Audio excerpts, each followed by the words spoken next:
Whispering Pines. A shadow in the sunlight. The house stood on a hill overlooking a valley, not a grand mansion, but a modest farmhouse, greying with age.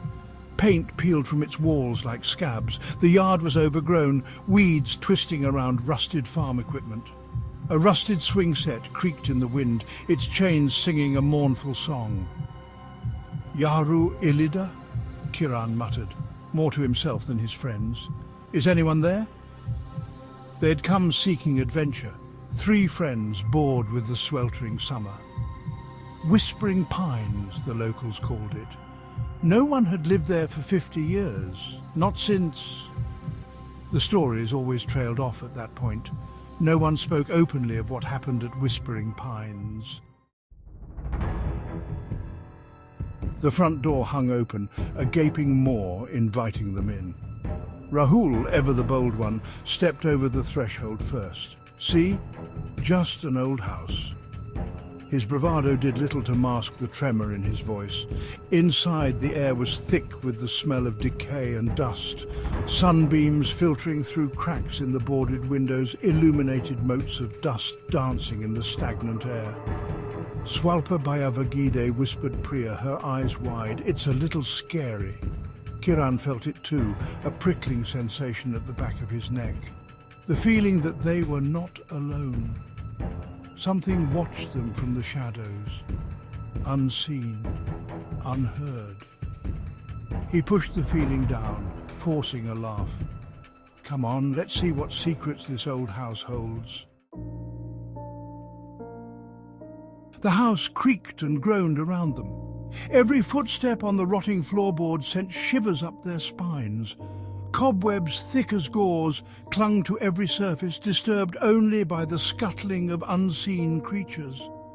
They moved from room to room, each one a mirror of decay. A child's nursery, toys scattered across the floor, covered in a thick layer of dust. A dining room, table set for a meal long gone cold. In the master bedroom they found a woman's shawl draped over a chair, as if she'd only just stepped away. The scent of jasmine lingered in the air, faint but distinct. "Yanidu Idu?"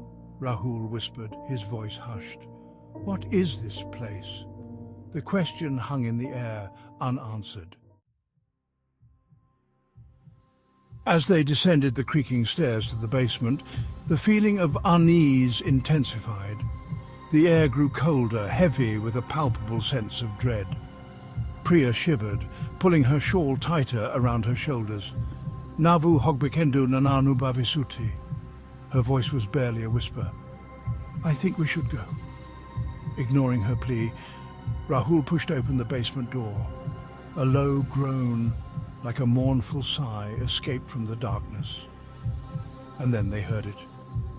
A child's laughter, faint and high-pitched, echoing through the empty house. It was followed by a woman's sob, choked and filled with despair.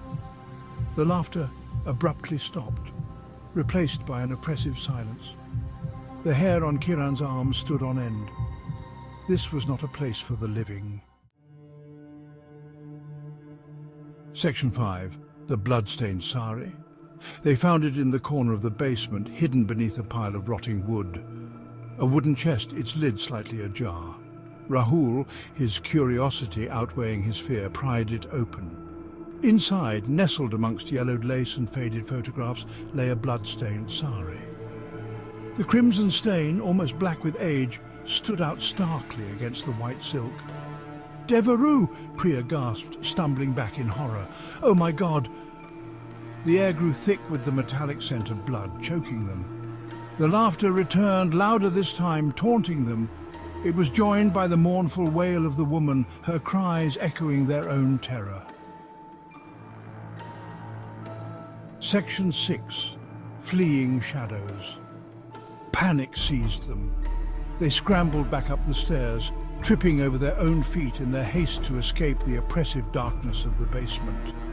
The laughter followed them, echoing off the walls, urging them on. They burst out of the house and into the sunlight, gasping for breath. The house loomed over them, its windows like empty eyes watching their every move. Turning back, they could have sworn they saw a fleeting shadow in the upstairs window, a woman's silhouette framed against the dusty glass. They didn't stop running until they reached the safety of the car, their lungs burning, their hearts pounding in their chests.